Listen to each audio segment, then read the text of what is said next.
ఓం నమ శివాయ. అందరికీ నమస్కారం అండి. ఈరోజు ఈ వీడియో ద్వారా సింహరాశి వారి యొక్క జాతక ఫలితాల గురించి తెలుసుకుందాం. వీరి యొక్క జీవితానికి సంబంధించినటువంటి ప్రధానమైనటువంటి అంశాలు ఏమిటి, అదేవిధంగా జూలై 20వ తేదీ శనివారం రోజున ఈ బంధం యొక్క రాక మీ యొక్క జీవితంలో ఊహించని పరిణామంగా చోటు చేసుకోబోతుందండి. అదేవిధంగా మీ యొక్క జీవితంలో జరగబోయేటువంటి కొన్ని అంశాల గురించి అయితే తెలుసుకుందామండి. అలాగే ఉదయం నుండి సాయంత్రం లోపు ఎటువంటి పరిణామాలు అనేవి చోటు చేసుకోబోతున్నాయి, ప్రతి ఒక్క సమయంలో ప్రతి ఒక్క ఆలోచన నిర్ణయాలు కలిసే వ్యక్తుల ద్వారా ఈ రోజుపై ఏ విధంగా ప్రభావితం చూపేటువంటి అంశాలు అయితే మీ జీవితంలో చోటు చేసుకోబోతున్నాయి. ఇప్పుడైతే అంటే తెల్లవారితే వీరి యొక్క బంధం రాక తప్పదన్నమాట. మిస్ అవ్వకండి, ఎక్కడ కూడా స్కిప్ చేయకుండా పూర్తిగా వినండి. మొట్టమొదటిసారిగా మన ఛానల్ చూసినట్లయితే ఛానల్ అయితే దయచేసి ఛానల్ని సబ్స్క్రైబ్ చేసుకుని వీడియో అనేది నచ్చితే ఒక చిన్న లైక్ చేసి సపోర్ట్ చేయడం మాత్రం అసలు మర్చిపోకండి ఫ్రెండ్స్. ఇక వీడియో అయితే స్టార్ట్ చేద్దాం. ప్రతి ఒక్కరి జీవితంలో ఏదో ఒక సమస్య అనేది ప్రతి ఒక్కరిని కూడా ఖచ్చితంగా వెంటాడుతూనే ఉంటుందండి. ఇటువంటి సమస్యలతో బాధపడుతూ ప్రతి ఒక్కరూ కూడా ఎన్నెన్నో ఇబ్బందులు ఎదుర్కొంటూ ఉంటారు. మరి ఇటువంటి వారి అందరికీ కూడా శ్రీ దుర్గామాత వారి దివ్య ఆశీస్సులతో జ్యోతిష్యం చెప్పండి గురుగారు బాలాజీ రాజు గారు. మనం ఎక్కడున్నా ఉన్న చోటనే ఉన్నట్టుండే మన యొక్క గురుగారిని అయితే ఒక చిన్న ఫోన్ కాల్ ద్వారా కాంటాక్ట్ అవ్వచ్చండి. మన గురుగారి యొక్క కాంటాక్ట్ నెంబర్ వచ్చేసి 9515871931. మీకు అది ఏ విధమైనటువంటి సమస్య అయినా కావచ్చు, కుటుంబం, వ్యాపారం, కోర్టు, విదేశీ ప్రయాణం, ఆరోగ్యం, రాజకీయం, సంతానం, ప్రేమ, పెళ్లి మొదలుగా ఎటువంటి సమస్యలకైనా ఎటువంటి గుప్త సమస్యలకైనా మన యొక్క గురుగారి మంచి పరిష్కార మార్గం అయితే మీకైతే ఖచ్చితంగా లభిస్తుందండి. అదేవిధంగా మన యొక్క గురుగారు స్త్రీ పురుషులకు వశీకరణ చేయడంలో ప్రత్యేకమైన అనుభవం కలిగినటువంటి వ్యక్తులని చెప్పాలి. ఖచ్చితంగా మీకు ఉన్నటువంటి సమస్యలకు 100% 100% ఒక మంచి మార్గాన్ని అయితే మన యొక్క గురువుగారు అయితే తెలియపరుస్తారండి. అదేవిధంగా ఒక్కసారి నమ్మకంతో ప్రయత్నించండి, ఖచ్చితంగా మీకు ఉన్నటువంటి సమస్యల చిక్కుల నుండి అయితే మీకు మీరుగా బయటపడినటువంటి వ్యక్తులు అవుతారనమాట. ఇక ముఖ్యంగా వివరాల్లోకి వస్తే కనుక సింహరాశి అనేది రాశిలోని 5వ రాశి. మకా నక్షత్రం 1, 2, 3, 4 పాదాలు, పుబ్బా నక్షత్రం 1, 2, 3, 4 పాదాలు, ఉత్తరా నక్షత్రం 1వ పాదంలో జన్మించిన వ్యక్తులు ఈ యొక్క సింహరాశి పరిధిలోకి వస్తారు. ఈ యొక్క సింహరాశి వారికి అధిపతి సూర్య భగవానుడు. తెల్లవారితే మీ జీవితంలో ఒక బంధానికి సంబంధించినటువంటి ముఖ్యమైనటువంటి పరిణామం కనిపించేటువంటి అవకాశం కూడా ఉందన్నమాట. చాలా రోజులుగా దూరంగా ఉన్నటువంటి ఒక వ్యక్తి నుండి పలకరింపు రావచ్చు, లేదంటే అపార్థాల వల్ల దూరమైనటువంటి బంధం మళ్ళీ మాట్లాడే పరిస్థితి కూడా రావచ్చండి. ఒక ఫోన్ కాల్, ఒక సందేశం, లేదంటే ఒక అనుకునేటువంటి కలయిక ద్వారా మీకు అయితే అంటే మీ యొక్క బంధాలకు సంబంధించిన పెరిగేటువంటి అవకాశం కూడా ఉందన్నమాట. అయితే ప్రతి ఒక్కరికి కూడా ఇదే విధంగా జరగవలసింది అనేసి భావించకండి. మీ యొక్క మాటల్లో సహనము, మీ యొక్క ప్రవర్తనలో గౌరవం ఉంటే ఈ యొక్క బంధం మరింతగా బలపడేటువంటి అవకాశము. అందుకే ఈ రోజున సానుకూలమైనటువంటి దృక్పథంతో ప్రారంభించండి. ఈ వీడియోని చివరి వరకు చూడండి. చివరిలో చెప్పేటువంటి కొన్ని పరిహారాలు, పూజలు, అలాగే కొన్ని మంత్రాలు మీ యొక్క జీవితంలో ఊహించని మార్పును అయితే తీసుకురాబోతున్నాయి. ఇక వీరి గురించి చెప్పాలి అంటే వీరు సహజంగానే ఆత్మవిశ్వాసము, నాయకత్వ లక్షణాలు, ధైర్యం కలిగినటువంటి వ్యక్తులండి. ఏ పరిస్థితి వచ్చినా కానీ వెనక్కి తగ్గరు, ఎదుర్కోవాలని భావిస్తూ ఉంటారు. కానీ కొన్ని సార్లు త్వరగా కోపం అనేది రావడం, మొండిగా నిర్ణయాలు అనేవి తీసుకోవడం, ఇలా ఉండడం వలన చిన్న అవకాశాలు కోల్పోయేటువంటి పరిస్థితులు కూడా ఏర్పడుతున్నాయండి. రేపటి రోజున మాత్రం మీలోని ఈ యొక్క నాయకత్వ గుణమే మీకు ఒక మంచి అవకాశం తెచ్చిపెట్టేటువంటి సూచనలు కూడా ఎక్కువగా కనిపిస్తున్నాయి అన్నమాట. మరి ఉదయం నుండి మీ యొక్క మనసులో ఒక కొత్త ఆలోచన అనేది మొదలవుతుందండి. చాలా రోజులుగా చేయాలి అనుకున్నటువంటి పని గురించి ముందడుగు వేయాలి అని చెప్పేసి ఒక ఉత్సాహము అనేది మీలో కలుగుతుంది. ఇంట్లో పెద్దల యొక్క ఆశీర్వాదం తీసుకొని బయటకు వెళ్తే మరింత ఆత్మవిశ్వాసం కూడా పెరుగుతుందండి.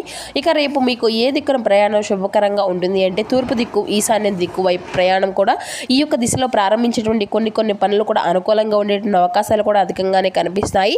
ఉద్యోగంలో ఇంటర్వ్యూ, వ్యాపారం, సమావేశాలు, ముఖ్యమైనటువంటి పని ఈ యొక్క దిశలో ప్రారంభిస్తే సానుకూలమైన ఫలితాలు వచ్చేటువంటి అవకాశం కూడా ఉంటుందండి. ఇక అదృష్టపు రంగులు వచ్చేసి బంగారు రంగు, నారింజ, ఎరుపు. ఈ రంగు దుస్తులు ధరించినా కానీ ఈ రంగులు మీకు సంబంధించిన వస్తువులు ఉపయోగించడం వల్ల కూడా మరింత ఉత్సాహాన్ని పెంపొందించుకోవచ్చు. అదృష్టపు సంఖ్యల విషయానికి వస్తే 3 అండి, ఈ 5 ఈ యొక్క సంఖ్యలు రేపటి రోజు మీకు ఎంతో శుభ సూచనంగా భావిస్తాయి. అనుకూలమైనటువంటి సమయం వచ్చేసి 8:15 నుండి 10 గంటల వరకు అండి. సాయంత్రం 4:35 నుండి 6 గంటల వరకు మీకు ముఖ్యమైనటువంటి పనులను ప్రారంభించుకోవడానికి అనుకూలమైనటువంటి సమయంగా భావించుకోవచ్చు. జాగ్రత్త పడవలసిన విషయం ఏమిటి అంటే మీ యొక్క విజయాన్ని చూసి అసూయ పడేటువంటి వ్యక్తులు ఉండేటువంటి అవకాశం ఉండడం వల్ల మీ యొక్క భవిష్యత్తులో ప్రణాళికలను అందరితో పంచుకోకుండా ఉంటే మీకు పూర్తయ్యే వరకు కూడా గోప్యంగా ఉంచుకోవడం చాలా మంచిదండి. మీకు రేపటి రోజున కలిసి వచ్చేటువంటి అంశం వచ్చేసి ఒక కొత్త పరిచయము, లేదంటే చాలా రోజులుగా మాట్లాడినటువంటి వ్యక్తితో మళ్ళీ సంభాషణ ప్రారంభమయ్యేటువంటి అవకాశం కూడా ఉందండి. ఈ యొక్క పరిచయం భవిష్యత్తులో ఉద్యోగం, వ్యాపారము, లేదంటే కుటుంబ విషయాలు ఉపయోగపడేటువంటి అవకాశంగా కూడా ఉంటుందన్నమాట. ఇక ఈ చిన్న ప్రేరణ అనేది మీకు అంటే సింహం అనేది అడవికి రాజుగా కావడానికి కారణం దాని యొక్క పరిణామం కదండి. దాని యొక్క పరిణామం అనేది కాదు, దాని యొక్క ఆత్మవిశ్వాసం. అదే ఆత్మవిశ్వాసం రేపటి రోజున మీకు ఒక కొత్త అవకాశాన్ని తలుపు తెరవబోతుందన్నమాట. అయితే ఈ యొక్క రాశి వారికి రేపటి రోజున మీ యొక్క ప్రతిభ అనేది ఎక్కువగా కనిపించేటువంటి రంగులు అనుకూలమైనటువంటి రంగాలు అన్నమాట. ఇక ప్రభుత్వ ఉద్యోగాలు, పరిపాలన బాధ్యత చేపట్టేటువంటి వారికి కూడా మంచి గుర్తింపు లభించేటువంటి అవకాశాలు కూడా ఉంటుందండి. బోధన, శిక్షణ, కోచింగ్ రంగాల్లో ఉన్నటువంటి వారికి తమ యొక్క ప్రతిభను నిరూపించుకునేటువంటి అవకాశం కూడా ఉంటుందన్నమాట.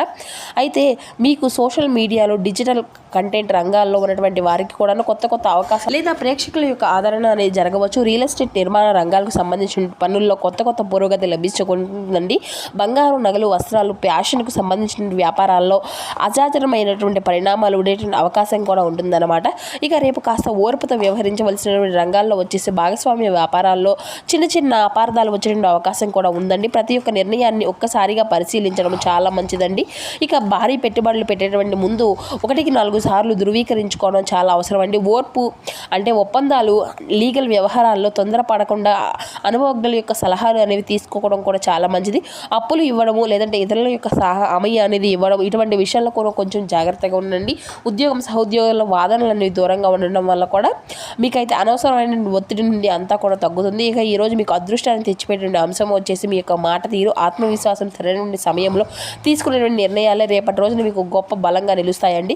ఇక చిన్న చిన్న అవకాశాలు కూడా పెద్ద విజయంగా మార్చుకునేటువంటి అవకాశాల్లో మీలో ఉంటుందన్నమాట. అలాగే ఈ యొక్క రాశి వారికి ఉదయం 6 గంటల నుండి 9 గంటల వరకు ఈ రోజున ఎంతో ప్రశాంతంగా ప్రారంభిస్తారు. కుటుంబ సభ్యులతో కొన్ని ముఖ్యమైనటువంటి విషయాలపై చర్చ అనేది జరిగే అవకాశాలు కూడా ఉందండి. గతంలో నిలిచిపోయినటువంటి పని అంతా కూడా మళ్ళీ ప్రారంభమయ్యేటువంటి సూచనలు కూడా అధికంగానే కనిపిస్తాయి. ఆత్మవిశ్వాసంతో ముందుకు వెళ్తే అన్నీ కూడా మంచి ఫలితాలు పొందుకోవచ్చు.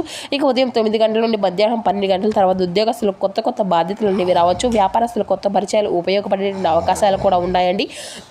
ఇక ఆర్థిక విషయాల్లో తొందరపడి నిర్ణయాలు అనేవి తీసుకోకుండా ఉంటే జాగ్రత్త వ్యవహరించడం అయితే చాలా మంచిదండి. మధ్యాహ్నం 12 గంటల నుండి 1 గంట వరకు ఈ యొక్క ఫోన్ కాల్ లేదంటే సందేశం అనుకునేటువంటి సమాచారం మీ యొక్క దృష్టిని ఆకర్షిస్తుంది. కుటుంబ సభ్యుల యొక్క సహకారం వల్ల మీకు పని అంతా కూడా సులభంగా ప్రారంభమయ్యేటువంటి అవకాశం కూడా ఉండదండి. ఆరోగ్య విషయంలో అలసట కనిపిస్తే కొంచెం విశ్రాంతి అనేది తీసుకొని చాలా మంచిది. మధ్యాహ్నం 3 నుండి సాయంత్రం 6 వరకు వచ్చేటువంటిది మీరు చాలా రోజుగా ఎదురు చూసినటువంటి ఒక విషయం గురించి స్పష్టత వచ్చేటువంటి అవకాశం కూడా ఉంది మిత్రమా. ఇక బంధువులతో, మిత్రులతో మాట్లాడడం ద్వారా కూడా కొత్త కొత్త అవకాశాలు మీకు తీసుకువస్తాయి. సాయంత్రం సమయానికి మీ యొక్క మనసులో ఉన్నటువంటి సందేహాల్లో అన్నీ కూడా తొలగేటువంటి అవకాశం కూడా ఉంటుందన్నమాట. ఇక మీ యొక్క జీవితంలోకి సాయంత్రం తర్వాత ఆధ్యాత్మిక సూచనలు పెరుగుతాయి. ఇంట్లో ఉన్న ప్రశాంతత వాతావరణం అనేది నెలకొంటుంది. రేపటి రోజున మీ యొక్క ప్రణాళికలు అన్నిటిని రూపొందించుకోవడం మంచి సమయం కూడా చెప్పుకోవచ్చు. ఇక ఈ యొక్క రాశి వారికి ఒక స్త్రీ వల్ల తెల్లవారితే మీ యొక్క బంధం మీ యొక్క జీవితంలో మళ్ళీ కదలికలోకి వచ్చేటువంటి సూచనలు అయితే కనిపిస్తాయి అన్నమాట. అది ప్రేమ బంధం మాత్రమే కాదండి, చాలా రోజులుగా దూరమైనటువంటి ఒక బంధం కావచ్చు. మీ గురించి ఆలోచిస్తూ కూడాను అంటే మీకు సంబంధించిన లేదంటే మీ యొక్క స్నేహితుడు కావచ్చు, లేదంటే మీ యొక్క జీవితంలో ఎంతో ముఖ్యమైనటువంటి ఒక వ్యక్తి కూడా కావచ్చు. ఈ యొక్క వ్యక్తి ద్వారా వచ్చేటువంటి యొక్క ఫోన్ కాల్, ఒక సందేశము లేదంటే అనుకోని పలకరింపు రావచ్చు. ఒక పులకరింపు లాగా మీ యొక్క మనసులో చాలా రోజులుగా ఉన్నటువంటి భారాన్ని తగ్గించేటువంటి అవకాశం కూడా ఉందండి. ఇంతకాలం తర్వాత ఇలా జరుగుతుంది అనేసి ఊహించలేనటువంటి విధంగా మీరు అనుకునేటువంటి పరిస్థితి కూడా మీకైతే ఎదురవుతుంది. ఆ యొక్క బంధం ద్వారా మీకు కేవలం మాటలు మాత్రమే కాదు, ఒక కొత్త అవకాశం, ఒక మంచి సలహా మీ యొక్క కుటుంబంలో మళ్ళీ ఆనందాన్ని తీసుకొచ్చే పరిణామం కూడా ప్రారంభమయ్యేటువంటి సూచనలుగా కనిపిస్తున్నాయండి. మరి కొందరికి మీ యొక్క కుటుంబ సభ్యుల యొక్క కలయికగా మారవచ్చు. మరి కొందరికి ఏమో ఉద్యోగం, వ్యాపారం లేదంటే వ్యక్తిగత జీవితంలో ఉపయోగపడిన పరిచయాలుగా మారవచ్చు. అందుకే రేపటి రోజున మీ దగ్గరికి వచ్చిన ఆ యొక్క ఫోన్ కాల్ లేదంటే ప్రతి ఒక్క సందేశాన్ని నిర్లక్ష్యం అనేది చేయకండి. కొన్నిసార్లు మీ యొక్క జీవితాన్ని మార్చేది ఒక పెద్ద సంఘటన కాదు, సరైన సమయంలో వచ్చేటువంటి ఒక చిన్న పలకరింపే. అలాగే ఈ యొక్క రాశి వారికి రేపటి రోజున కొన్ని పూజలు, పరిహారాలు, దానాల గురించి కూడా తప్పకుండా తెలుసుకోవాలండి. ఏంటో వినండి. ఇక ఈ రోజున మీకు శనివారం కావడంతో జ్ఞానము, గౌరవము, శుభ ఫలితాలకు సంకేతాలుగా భావించండి.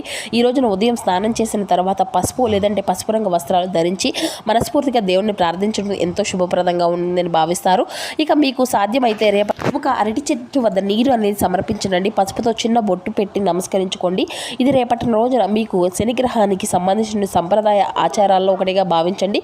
రేపు జపించవలసిన మంత్రం వచ్చేసి ఓం బ్రహ్మ బృహస్పతి నమః అనే యొక్క మంత్రాన్ని అయితే 27 సార్లు కనుక మంత్రాన్ని 108 సార్లు కానీ జపించండి. అలాగే ఓం శ్రీం హ్రీం క్లీం మహాలక్ష్మి దేవతయే నమః అనేసి ఈ యొక్క మంత్రాన్ని కూడా జపించుకోండి. ఎందుకంటే మీ యొక్క ఆర్థిక స్థితి అనేది ఖచ్చితంగా మీ యొక్క ఆర్థిక స్థితిలో మీ యొక్క ఆలోచనలో శుభ ఆలోచనల కోసం భక్తితో ఇది అనేది చేయండి. చేయదగినటువంటి దానము పసుపు, పుష్పము, లేదంటే శనగపప్పు ఉంటాయి కదండి, అవి శనగ గుళ్ళు కానీ, ఈ విధంగా అరటి పండ్లు లేదంటే పసుపు రంగులో అరటి పండ్లు ఉంటాయి కదండి, వీటిని అయితే విద్యార్థులకు నోట్ బుక్స్ లేదంటే పెన్నులు ఈ విధంగా దానం అనేది చేయొచ్చు. పక్షులకు ధాన్యము లేదంటే నీరు ఉంచడము, ఈ విధంగా చిన్న చిన్న పరిహారం ఇటువంటివన్నీ కూడా చేసుకోవడం వల్ల మీ యొక్క మనసుకు ఎంతో ప్రశాంతత కూడా లభిస్తుంది అన్నమాట.